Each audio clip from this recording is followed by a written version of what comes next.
सभी शिक्षक साथियों को, सभी विद्यार्थियों को मेरा नमस्कार। आज के वीडियो में विद्यार्थियों और साथियों हम कुछ छात्रवृत्ति योजनाओं के बारे में बात करेंगे जो अभी चल रही है सलाह दर्पण पोर्टल पर, और बहुत ही कम साथियों को उनके बारे में पता है। तो प्यारे साथियों, डिपार्टमेंट का भी यही कहना है कि कोई भी बच्चा जो पात्र है वो वंचित नहीं रहना चाहिए। और कई सारी स्कीम इस बीएसपी पोर्टल पर प्रारंभ हो चुकी है। बेनिफिशरी स्कीम पोर्टल जो सलाह दर्पण के होम पेज पे हमें दिखाई देता है, वहाँ पे कई सारी स्कीम अभी चल रही है। तो अधिक से अधिक बच्चों को इसका लाभ मिले। और अपने जेब से तो कुछ जाता नहीं है, लेकिन यदि हम विद्यार्थियों को गाइड करेंगे तो ज़रूर उनको इसका लाभ मिल जाएगा। तो बहुत सारी स्कीम है, उन स्कीम के बारे में आज के वीडियो में हम जानेंगे। उनके लिए एलिजिबिलिटी क्या क्या है, क्या क्या कितनी कितनी राशि उनमें मिलती है, कौन कौन उसका आवेदन कर सकते हैं। तो ये सारी चीज़ें आज के वीडियो में हम जानेंगे। छात्रवृत्ति की राशि कितनी मिलती है, तो बने रहिए आज के वीडियो में, पूरा देखिए। तो सबसे पहले सलाह दर्पण के होम पेज पे हम आ गए हैं। यहाँ पे सलाह दर्पण को ओपन करेंगे। यहाँ पे नीचे कई सारे ऑप्शन आपको दिखाई देंगे। तो इनमें बीएसपी पोर्टल जो यहाँ पे है, इस पर क्लिक करेंगे। इस पर क्लिक करने के बाद नीचे देखो यहाँ पे नोटिफिकेशन चल रहे हैं विद्यार्थियों। तो साथियों, इस पर यहाँ पे क्लिक करेंगे तो और भी नोटिफिकेशन यहाँ पे एक साथ ओपन हो जाएंगे। यदि आपने मेरा चैनल सब्सक्राइब नहीं किया तो इसको ज़रूर सब्सक्राइब आप कर लें, ताकि इसी प्रकार के वीडियो आप तक तुरंत पहुंच सके। विद्यार्थियों में साथियों, कक्षा 10वीं का साइंस के लिए ग्रुप बनाया है मैंने, 12वीं का केमिस्ट्री के लिए बनाया है, और 12वीं का एग्रीकल्चर केमिस्ट्री के लिए भी ग्रुप बनाया है। तो आप चाहो तो बच्चों को उनसे जोड़ सकते हो, केवल बच्चों के लिए ग्रुप बनाए गए हैं। तो देखिए, एक तो बजट घोषणा 155 वाली है, ये मुख्यमंत्री शिक्षा अलंकार योजना के लिए है। ये भी चल रही है, 30 जनवरी लास्ट तारीख है। एक बजट घोषणा 155 है, ये भी अभी चल रही है, और इसकी ये ईडब्ल्यूएस के लिए है, और अंतिम तारीख 30/1 है इसकी भी। ये ईडब्ल्यूएस के लिए साइकिल भी 6 से 8 वाली बालिकाओं के लिए है, तो ये भी अभी चल रही है। घुमंतु और अर्ध घुमंतु जो है जातियाँ, उनके लिए भी साइकिल वितरण योजना चल रही है, 30/1 इसकी भी अंतिम तारीख है। एक कस्तूरबा गांधी सावधि जमा रसीद योजना, इसकी भी अंतिम तारीख 30/1 ही है। और ये दो योजनाएं हैं जो एसटी के बालक बालिकाओं के लिए है। तो ये अभी इनके फॉर्म भरवाए जा रहे हैं। तो चलिए मैं आपको फॉर्म भर के बताता हूँ, वहाँ पे कुछ और डिटेल भी इन योजनाओं के बारे में आपको मैं बता दूँगा। तो विद्यार्थियों, यहाँ पे जैसे ही हम लॉगिन करते हैं पोर्टल को, मैं लॉगिन करने का प्रोसेस थोड़ा बता देता हूँ आपको।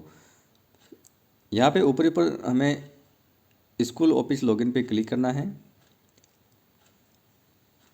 यहाँ पे स्कूल लॉगिन का ये पेज ओपन हो रहा है। यहाँ पे स्कूल के आईडी और पासवर्ड जो सलाह दर्पण के होते हैं वो डाल के, नीचे कैप्चा डाल के हमें लॉगिन करना है। लॉगिन करने के बाद में इस प्रकार से पेज ओपन होगा। यहाँ पे देखिए, आपको जाना है इसमें अदर स्कीम में। ये राजश्री के लिए है, ये प्री और पोस्ट मैट्रिक के लिए है। हमें डिपार्टमेंट की स्कीम के लिए यहाँ पे अदर स्कीम पे जाना है, तो यहाँ पे क्लिक करें। अब यहाँ पे हमें सेशन और स्कीम सेलेक्ट करना है, तो सेशन 2023-24 में सेलेक्ट कर लेता हूँ। यहाँ पे कुछ स्कीम है, तो इनके बारे में ही इसमें हम जानेंगे।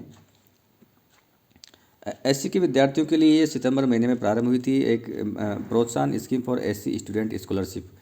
इनमें जिन एससी के बालक बालिकाओं ने 75% से ऊपर अंक प्राप्त किए हैं पिछली एग्ज़ाम में, वो इसके लिए पात्र थे। तो अब इसकी डेट निकल चुकी है। एक नीचे देखिए, financial assistance for tribal girl student for higher secondary education, TAD scheme, TAD विभाग की स्कीम है, और एसटी की गर्ल्स के लिए है जो 11वीं-12वीं में पढ़ रही है। कोई भी क्राइटेरिया बाकी नहीं है। जन आधार ऑथेंटिकेट होना चाहिए और आधार भी उसका होना चाहिए। तो एक नीचे यहाँ पे एक और है, financial assistant to talented tribal student, ये बॉयज़ के लिए है। ऊपर वाली गर्ल्स के लिए थी, ये बॉयज़ के लिए है। तो बॉयज़ के लिए यहाँ पे क्राइटेरिया रखा है कि फर्स्ट डिवीज़न उनको पास होना चाहिए 10वीं और 11वीं में। तो ये भी टीएडी डिपार्टमेंट की है। तो पहले हम इसके बारे में जान लेते हैं। फाइनेंशियल असिस्टेंस फॉर गर्ल्स वाली एजुकेशन, गर्ल्स के लिए यहाँ पे सबमिट करेंगे नीचे। तो यहाँ पे देखिए, स्कीम रूल ऊपर आपको दिखाई दे रहा है, इस पर क्लिक करेंगे तो स्कीम से रिलेटेड जानकारी यहाँ पे आपके सामने आ जाएगी। यहाँ पे देखिए, all female day scholar student government school government school के पात्र है with authenticate Jan Aadhaar and Aadhaar entry belonging to ST category. ST category के बालक बालिकाओं के लिए है, ये केवल यहाँ पे गर्ल्स के लिए है। Along with last pass result studying in 11th and 12th non tax pay parental income are eligible under the scheme. तो ये केवल गर्ल्स के लिए है। 11वीं 12वीं में 10वीं 11वीं में पास होनी चाहिए, इनकम टैक्स पे नहीं होना चाहिए और एसटी कैटेगरी की बालिकाएं होनी चाहिए, वो इसके लिए पात्र है। तो यहाँ पे इसको हम क्लोज करते हैं और भी इसके बारे में डिटेल हम जान लेते हैं। नीचे चलने के बाद यहाँ पे देखिए डैशबोर्ड है, यहाँ पे व्यू ऑल काउंट है, मैंने कुछ फॉर्म भर रखे हैं। 7 गर्ल्स हमारे विद्यालय में 11वीं और 12वीं में पढ़ रही थी, तो उन सभी के फॉर्म मैंने भर दिए हैं। अभी लॉक नहीं किए हैं, लॉक कर देंगे। तो यहाँ पे डैशबोर्ड है, नीचे अप्लाई लॉक पे है। तो अप्लाई लॉक पे जाने के बाद इस प्रकार से पेज ओपन होता है। यहाँ पे इससे संबंधित और जानकारी के लिए देखो नीचे डिपार्टमेंट स्कीम गाइडलाइन भी यहाँ पे दे रखी है। तो ये ओपन हो जाएगी विद्यार्थियों। देखिए एक स्कीम है यहाँ पे बोर्ड परीक्षा में प्रथम श्रेणी उत्तीर्ण जनजाति प्रतिभावान छात्रों को आर्थिक सहायता छात्रवृत्ति के रूप में दी जाती है और उच्च माध्यमिक शिक्षा के लिए दी जाती है। 30/1 इसकी अंतिम तारीख है और सलाह दर्पण प्रभारी और विद्यालय का प्रिंसिपल इनके लिए जिम्मेदार होगा, उनको फॉर्म भरना पड़ेगा। तो इसके बारे में कुछ और डिटेल देखिए यहाँ पे। 10वीं में फर्स्ट डिवीज़न पास होना चाहिए उसको, 10वीं में प्रथम श्रेणी और 11वीं में उसके लिए 48% आवश्यक है। यदि वो 12वीं में पढ़ रहा है अभी तो 11वीं में 48% और 10वीं में 60%। और ये भी यदि वो केवल अभी 11वीं में पढ़ रहा है तो 10वीं में 60% यदि उसके अंक है तो यहाँ पे उसका आप फॉर्म भरें। ये कुछ नीचे यहाँ पे और भी डिटेल दे रखी है, इन सबको आपको पढ़ लेना है। नीचे जाने पर यहाँ पे देखिए विद्यार्थियों और साथियों, यहाँ पे आवश्यक दस्तावेज दे रखे हैं, जाति प्रमाण पत्र, आधार कार्ड, जन आधार कार्ड और बीपीएल आदि, ये सब बैंक पासबुक, मूल निवासी, ये सब चीज़ें होनी चाहिए। देय लाभ क्या है विद्यार्थियों, ये देखते हैं, ये इंपॉर्टेंट है। प्रथम श्रेणी से पास विद्यार्थियों को 350 रुपये प्रति माह की दर से 10 माह के लिए 3500 रुपये की प्रोत्साहन राशि का एकमुश्त भुगतान किया जाएगा। यानी छात्रवृत्ति तो मिलेगी ही और ये प्रोत्साहन राशि है तो 3500 रुपये ये भी उसको मिलेंगे। यदि गर्ल्स है एसटी की तो उसके लिए कोई भी क्राइटेरिया नहीं है। गर्ल्स 11वीं में या 12वीं में अब जो भी अभी पढ़ रही है तो वो सभी इसके लिए फॉर्म भरेगी। लेकिन जो बॉयज़ है वो केवल 10वीं में फर्स्ट आने चाहिए तब उसके फॉर्म भर पाएंगे। तो गर्ल्स के लिए साथियों ये स्कीम नीचे है। जनजाति छात्राओं को उच्च माध्यमिक शिक्षा हेतु आर्थिक सहायता, ये वाली स्कीम है। तो सारी चीज़ें वही है, बस यहाँ पे प्रथम श्रेणी का क्राइटेरिया नहीं है। जो भी 11वीं 12वीं में पढ़ रही है वो सब इसके लिए फॉर्म भर सकती है। राशि भी वही मिलेगी जो बच्चों को मिलती है, 350 रुपये प्रति माह के हिसाब से 10 महीने के लिए 3500 रुपये इसमें मिलेंगे। तो यहाँ पे गेट क्लास वाइज डाटा पे हमें क्लिक करना है। तो क्लास वाइज डाटा यहाँ पे आ जाता है। देखिए 11वीं में कितनी बालिकाएं, 4, चारों के फॉर्म भर दिए। 12वीं में कितनी थी, 3 थी, तीनों के फॉर्म भर दिए हैं।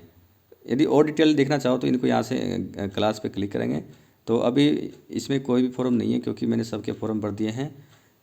दूसरी स्कीम में हम चल के देखते हैं। स्कीम चेंज करने के लिए साथियों यहाँ पे हम क्लिक करेंगे चेंज स्कीम पे। तो यहाँ पे क्लिक करें। अब बच्चों वाली स्कीम इसमें हम देख लेते हैं, बॉयज़ वाली। नीचे चलने पर यहाँ पे देखिए ये ऊपर वाली गर्ल्स के लिए है, यहाँ पे देखिए ये वाली बॉयज़ के लिए है। सबमिट करेंगे। यहाँ पे वापस उस पर चलते हैं, अप्लाई लॉक स्टूडेंट पे। यहाँ पे नीचे चलने पर क्लास वाइज डाटा है, इस पर क्लिक करेंगे। देखिए यहाँ पे टोटल एलिजिबल स्टूडेंट कितने थे। टोटल स्टूडेंट इतने थे 10, 11वीं में थे, 12वीं में 7 थे, लेकिन सारे एलिजिबल नहीं हैं। तो हमारे दोनों क्लासों में 2-2 एलिजिबल थे, बाकी को हमने रिजेक्ट कर दिया है। तो फॉर्म भरने के लिए कोई ज़्यादा कुछ खास मेहनत आपको करनी नहीं पड़ेगी, इसमें आसानी से हम फॉर्म भर सकते हैं। केवल आपको उसकी परसेंटेज भरनी पड़ेगी और पात्र अपात्र सेलेक्ट करना पड़ेगा कि वो पात्र है या अपात्र है। ज़्यादा डिटेल इसमें नहीं आती है। जिन विद्यार्थियों के फॉर्म भर गए हैं वो यहाँ पे हैं। देखिए ये फॉर्म हमने भर दिए हैं। आपको कुछ भी नहीं करना है, अप्लाई करना है। यदि यहाँ पे यदि वो पात्र नहीं है तो रिजेक्शन का कारण लिखना है और उसको रिजेक्ट करना है। और फॉर्म भरने के लिए तो आपको कुछ खास मेहनत इसमें करनी नहीं पड़ेगी, क्योंकि आसानी से इनके फॉर्म भरा आ जाएंगे। तो ज़्यादा यहाँ पे देखो 15/12 को मैंने अप्लाई कर दिया था। अब लॉक करने के लिए भी यहाँ पे ऑप्शन है। तो कोई खास ज़्यादा दिक्कत इसमें आपको नहीं आने वाली है, पर सभी विद्यार्थियों के इसमें फॉर्म आपको भरने चाहिए। कोई भी पात्र विद्यार्थी वंचित नहीं रहना चाहिए। एक और स्कीम के बारे में हम जान लेते हैं। यहाँ पे नीचे चलने पर देखो और भी स्कीम आ रही है इसमें। ये देखो मुख्यमंत्री शिक्षा अलंकार योजना